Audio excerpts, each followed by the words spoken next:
এজন্য ইসলাম বলে খবরদার, নারী যদি কোনো দূরের জায়গায় সফর করে, দূরের রাস্তায় সফর করে, নারী যেই তো সম্মানিত, একা একা কোনো নারী যেতে পারবে না। সিকিউরিটির দরকার আছে না নাই?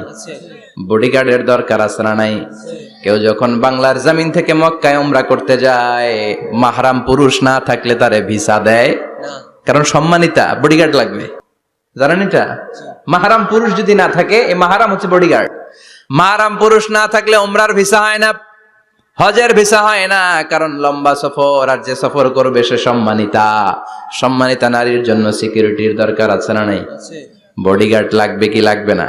কি সম্মান ইসলাম আমাদেরকে দিল বুঝলামই না আমরা। আপনাদেরকে প্রোটেক্ট করার জন্য, আপনাদের সিকিউরিটি এনশিওর করার জন্য আল্লাহ তাআলা হিজাবের বিধান দিয়েছে। চিল্লায় পড়েন সুবহানাল্লাহ। সুবহানাল্লাহ। এজন্য নারীর সম্মান, নারীর মর্যাদা রব্বুল আলামিন হিজাবের ভেতরে দিয়েছে। আবার নারীর মধ্যেও হিজাবের তারতম্য আছে না নাই? যাদের বয়স বেশি তাদের হিজাব কম, যাদের বয়স কম তাদের হিজাব বেশি। সুবহানাল্লাহ, কি ব্যালেন্স!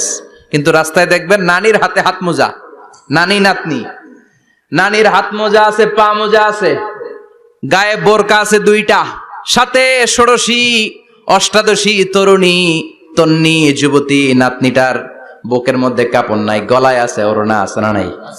তার মানে পুরাই উল্টা। দরকার ছিল নাতনির হাতে মোজা, পায়ে মোজা, দুইটা বোরকা। নানির গায়ে কাপড় না থাকলেও সমস্যা নাই, হালকা কাপড় পরে নানি বের হইছে, সমস্যা নাই। কোন রকম চাদর গায়ে দিয়ে নানি বের হইছে, সমস্যা নাই। কিন্তু নাতনির গায়ে বোরকার দরকার আছে না নাই? হাত মোজা, পা মোজার দরকার আছে না নাই? মা মেয়ে বের হয়েছে, মায়ের গায়ে দুই বোরকা, হাত মোজা, পা মোজা, মেয়ের গায়ে কাপড় নাই, হাফ নেকেড, আছে না নাই? নানির দিকে তাকাবে কে? উনি তো এক্সপায়ার্ড, উনি কি ডেট শেষ। কথা বলেন, কেউ তাকাবে? তাকাবে ওই ষোড়শী অষ্টাদশী তরুণী তন্নি যুবতীর দিকে, ঠিক কি না?